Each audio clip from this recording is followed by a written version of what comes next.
Before I share the story, I want to speak to anyone who feels like they've been taken for granted, or worse, become invisible to the people they love most. It's a painful, lonely place to be. It can make you feel like you've lost the person you used to be. My story is about what happened when I was pushed to that point, but it's also about the hard journey of finding my own strength again. It's a journey of quite literally coming back to myself. That's actually the title of a book I found incredibly helpful. Coming Back to Myself, 60 Liberating Truths to Find Yourself Again. If you're feeling a bit lost and need a guide to help you find you again, I can't recommend it enough. Now, what's coming next will show you how reclaiming your power can change everything. Make sure to like, share, and subscribe. It was a Saturday afternoon when I first truly felt it, an ominous quiet from my son Randy and his wife, Irene. It wasn't a big dramatic fight, nothing you could point a finger at. It was a shift, a silent declaration that my place in their lives, the one I had held for decades, had changed. My name is Candace Young, and I'm 68 years old. I live in Boulder, Colorado, in the same house my late husband Jim and I bought 30 years ago. Back then, Boulder was a sleepy college town. Now it's all tech booms and new buildings, vibrant and busy. Since Jim passed last year, though, the house has felt too quiet. The vibrancy of the city outside just makes the silence inside seem deeper. That Saturday, the quiet felt particularly heavy. Christmas was just a few weeks away, and I was trying to pin down our plans. In my mind, it was settled. Everyone would come here to my house in Boulder, just as we'd always done when the kids were younger. I'd spent the morning looking up recipes, thinking about the menu. I picked up my phone, my fingers tapping out a message to the group chat with Randy and Irene. Hi, you two. Just starting to plan the Christmas dinner menu. Thinking of making that prime rib you love, Randy, and Irene, your favorite scallop potatoes. Let me know what time you think you'll be here on Christmas Eve. I hit send, a little bubble of warmth and anticipation in my chest. I imagine the reply. Sounds amazing, Mom. Can't wait. I busied myself around the house, tidying up things that were already tidy. I watered Jim's old ficus tree. I checked my phone. Nothing. An hour passed. I made a cup of tea. I checked my phone again. Still nothing. That's when the first little prickle of anxiety started. I knew they were busy. Randy, he's in his late 40s now, so wrapped up in his career, always meetings and deadlines. And Irene, well, she's always been very independent. I knew she spent a lot of time with her own mother. I tried to be understanding. I really did. I'd always tell myself it was just life changes. This is what happens when children grow up and build their own lives. But deep down, I knew something was off. It had been for a while. Ever since Jim died, the distance had stretched. He had been the bridge, the one who called Randy every Sunday to talk about football, the one who made Irene laugh with his terrible jokes.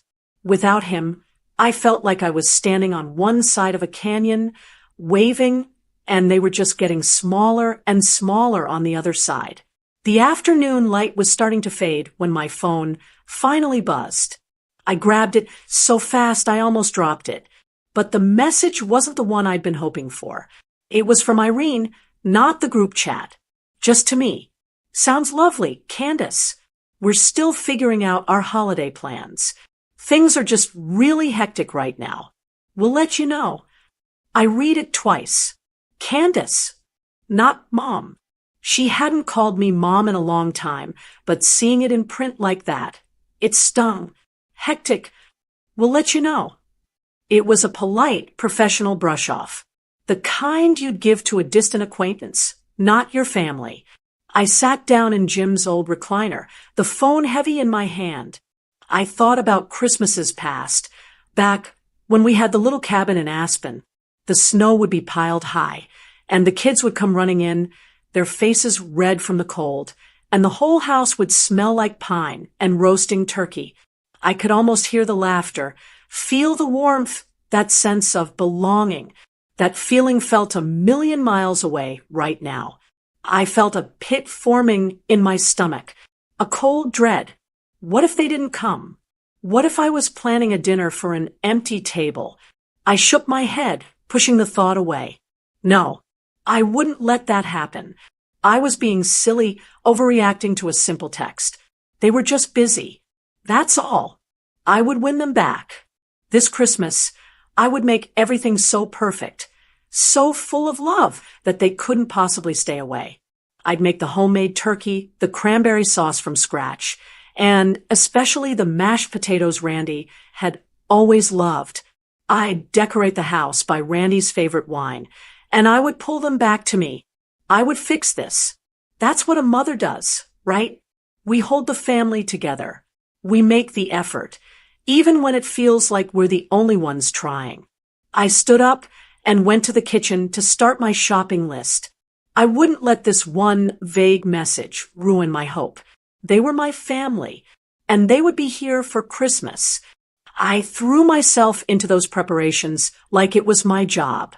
For the next few weeks, my kitchen in Boulder was my sanctuary. I wasn't just cooking. I was trying to rebuild a bridge, one dish at a time. I made the cranberry sauce from scratch, the kind that simmers for hours and fills the whole house with the scent of oranges and spice. I bought the most expensive cut of beef, and I spent an entire afternoon just perfecting the mashed potatoes, the way Randy always loved them, creamy, rich, with a ridiculous amount of butter.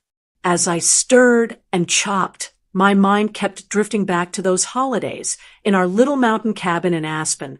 I'd see Randy and Irene, younger then, stamping snow off their boots, their laughter echoing in the small, warm space. The kids would always rush in, their cheeks bright red, and everything just felt right.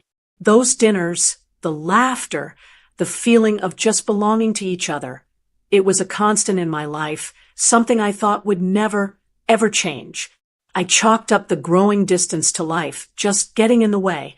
Randy's career was demanding. Irene was close to her own mother. These were normal things.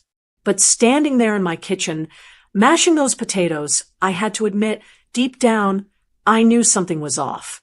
Christmas Day finally arrived. I was up before the sun, my heart a nervous mix of hope and anxiety. I put the turkey in the oven. I set the dining table with the good china, the one Jim and I only used for special occasions. I placed the wine Randy liked on the counter to breathe. By noon, everything was perfect. The house was decorated, the food was ready, and the table was set for 3. And then I waited. The house was quiet, too quiet. The only sound was the ticking of the grandfather clock in the hall. I sat in the living room, smoothing the wrinkles on my dress, glancing at my phone on the coffee table. No messages. Noon came and went. The food was resting on the counter, staying warm. 1 o'clock. My hopes started to feel a little thin. I told myself, they're just running late. Traffic on Christmas Day is always unpredictable. At 2 o'clock, the sting of their silence was becoming a physical ache. I picked up my phone, my hands shaking just slightly. I sent a simple text to the group chat. Hey, just checking in. Dinner is ready whenever you are. Are you close? I stared at the screen. The message showed delivered, not read. A pit began to form in my stomach, a cold, heavy dread that all the hot food in the kitchen couldn't warm up. I walked back to the dining room and just looked at the table, the empty chairs, the plates waiting for people who weren't here. I tried to stay calm. I tried to find a reason. Maybe their car broke down. Maybe someone was sick. But a nagging, horrible feeling told me this Christmas was not going to be like the others. This was something different. This silence was an answer all by itself. I sat on the sofa, my phone in my lap, just watching the clock. 2:30 p.m., 2:45 p.m. Every tick felt like a hammer blow. I felt foolish. I felt all that effort, all that love I'd poured into the food, just sitting in the kitchen, growing cold. And I was still waiting. At exactly 3 p.m., my phone buzzed on the coffee table. That little sound. It was such a relief, I almost laughed. See, I whispered to myself. They were just busy. I was so ready to read the apology. The sorry, Mom, traffic was insane. We're 20 minutes out. I picked up the phone and opened the group chat. There it was. A message from Randy and Irene. My eyes scanned the words, but my brain couldn't quite catch up. We think it's best if you take a step back for now. I just stared at it. I read it again. We think it's best if you take a step back for now. Take a step back. A step back from what? From the dining table? From Christmas? What did that mean? It was so cold, so corporate. It wasn't how a family talked. It felt like a slap. I was completely blindsided. All the air went out of my lungs. This wasn't an apology. It wasn't a delay. It was a rejection. A dismissal. They weren't coming. I sank back into the sofa cushions, the phone still glowing in my hand. I looked up at the dining room. The table was set so perfectly.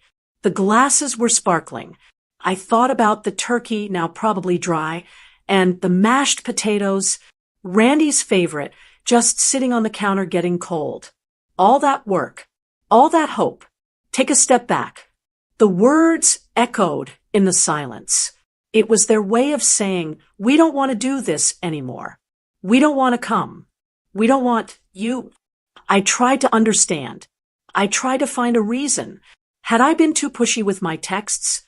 Had I said something wrong the last time we spoke? But we barely spoke. My mind was just scrambling, trying to find something, anything to blame. But the truth, the one I'd been pushing away for a year, settled over me like a heavy, cold blanket. This wasn't a sudden decision.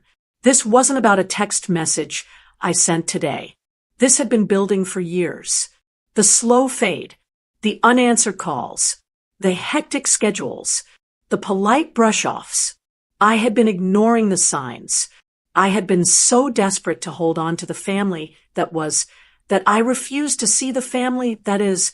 And now, here was the proof, in one short, brutal group message. They didn't even have the decency to call. They just sent a text, like they were canceling a dentist appointment, not their mother's Christmas. I felt abandoned. I felt like an idiot for spending weeks planning, for getting my hopes up, for believing that a perfect meal could fix a broken relationship. I wished I could have understood sooner. I wished I hadn't been sitting here for hours, waiting like a fool. I didn't cry. Not yet. I just felt numb. I sat there in the quiet house, with the smell of wasted food hanging in the air, just staring at that message. We think it's best if you take a step back for now. My family had changed, and they had just officially informed me that I was no longer a part of it. I don't know how long I sat there. An hour? Maybe 2? The sun started to set, and the house grew dark, but I didn't turn on the lights. I just sat in the twilight, in the quiet. Finally, I stood up. I walked into the dining room and just looked at the table. The food was cold. The beautiful dinner, a symbol of all my love and care, now just felt like a lonely, pathetic gesture. I picked up a fork and tried to take a bite of the mashed potatoes. I couldn't swallow. My throat just tightened. I put the fork down. I stared at the 2 empty seats, Jim's seat and the one I'd set for. Well, for both of them. I remembered how full this table used to be. How loud. Now, the silence was deafening. Just as I was about to start clearing the plates, my phone rang. My heart leaped. Maybe it was Randy calling to apologize, to explain the horrible misunderstanding. I looked at the screen. It was Irene. I answered, my voice a little shaky. Hello, Candace. Hi. Her voice was polite, distant, not warm, but not angry either. Just neutral. Irene, I said, I got your message. I figured, she said. There was a pause. I waited for her to explain, to say something, anything that would make sense. Listen, she finally said, and I could hear her exhale, like this was a task she just wanted to over with. Randy and I, we've got a lot going on, and we just need some space right now. We're prioritizing some other things. Other things? I asked, my voice small. On Christmas Day? It's complicated. Candace, we just think it's for the best. There it was again. That cold, corporate language. Best for who? Irene? I wanted to scream, but I didn't. I hope you can understand, she said. It wasn't a question. It was a statement. My heart just sank. There was no misunderstanding. This was it. The conversation was polite, but the message underneath was loud and clear. My relationship with my son, with his wife, it wasn't just strained. It was over. At least, the one I knew was. I had become an obligation, an afterthought, a box they had decided not to check this year. I see, I said. I didn't know what else to say. Okay, well, I hope you have a nice evening, she said. You too, Irene, I replied, and the line clicked dead. I spent the rest of my Christmas evening in solitude. I didn't cry. I was past that. I just felt empty. I covered the cold food with plastic wrap and put it in the refrigerator, one dish at a time. I blew out the candles, and I tried to make sense of how I had just become a stranger to my own son. The next few days were a blur. In an effort to feel anything, I started walking. I just put on my coat and walked through my neighborhood in Boulder. I walked past the park where I used to take Randy to play. I walked past the little cafe where Jim and I would get coffee every Saturday morning. I walked for hours, just letting the cold Colorado air sting my face. With every step, I started to think.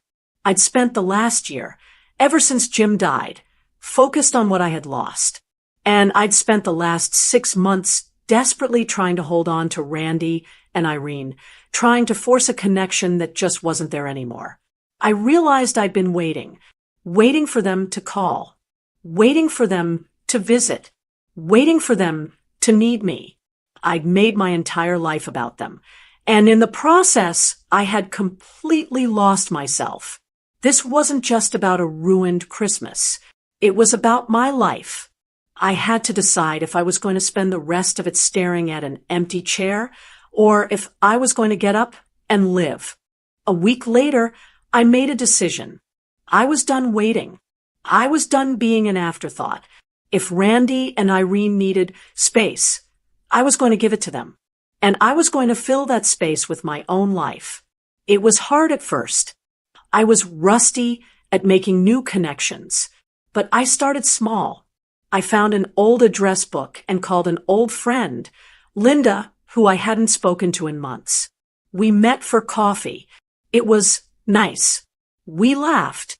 I didn't even mention the Christmas drama. We just talked. Then I saw a flyer at the library for a local book club. I love to read. So I went. I was nervous, but the women there were kind. We talked about the book, and then we just talked about life.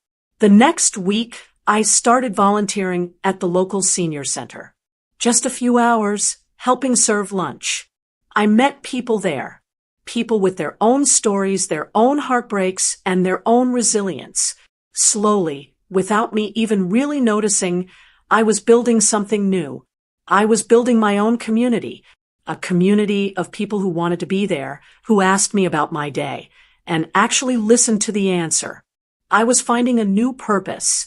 It wasn't the same as being a mom to a young son or a wife to a loving husband. It was different. It was mine.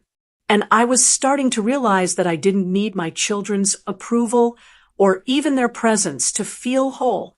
I was finding strength in my own independence. A year went by. Christmas came around again. This year, I didn't wait by the phone. I didn't spend days cooking a meal for people who wouldn't come. Instead, I decided to host a different kind of gathering. I invited Linda. I invited 2 ladies from my book club and a few of my favorite grumpy old men from the senior center. My house was full. It was loud. It was chaotic. The food wasn't perfect. We did it potluck style. But it was lively. It was filled with laughter and stories and genuine, messy, wonderful warmth. It wasn't the family I thought I'd have, but it was a family. A week later, a Christmas card showed up in my mailbox. It was from Randy and Irene. I opened it. There was no apology, no invitation, no long letter, just a generic card with a picture of a snowy landscape. Inside, a simple pre-printed message. Hope you're doing well. Merry Christmas. A year ago, that card would have broken me. It would have been more proof of the distance, of what I'd lost. But this year, I just looked at it. And I didn't cry. I didn't feel angry. I didn't even feel sad. I just felt okay. I placed the card in a drawer and went back to the living room. I sat in Jim's old chair, watching my new friends argue good-naturedly over a game of cards. This year, I wasn't waiting for anyone to show up. I had already built my own table, and it was full. And it made me wonder, if you were in my shoes, would you continue waiting for people who don't show up? Or would you get busy building your own table with the people who truly care? Thank you for listening to my story. It's a story that's unfortunately all too common, and it's one we need to talk about. If you've ever felt this way, or if my story touched you, please let me know in the comments below. I read them all. And don't forget to like this video and share it with someone who might need to hear this message. And of course, please subscribe to the channel for more real stories. You are not alone. Lastly, remember to download this wonderful book called Coming Back to Myself, 60 Liberating Truths to Find Yourself Again. You'll find it in the pinned comment below. Now, if you like this story, go ahead and click on the next video appearing on your screen, because in it is a story of betrayal and revolt like you've never seen before on her Kindle store.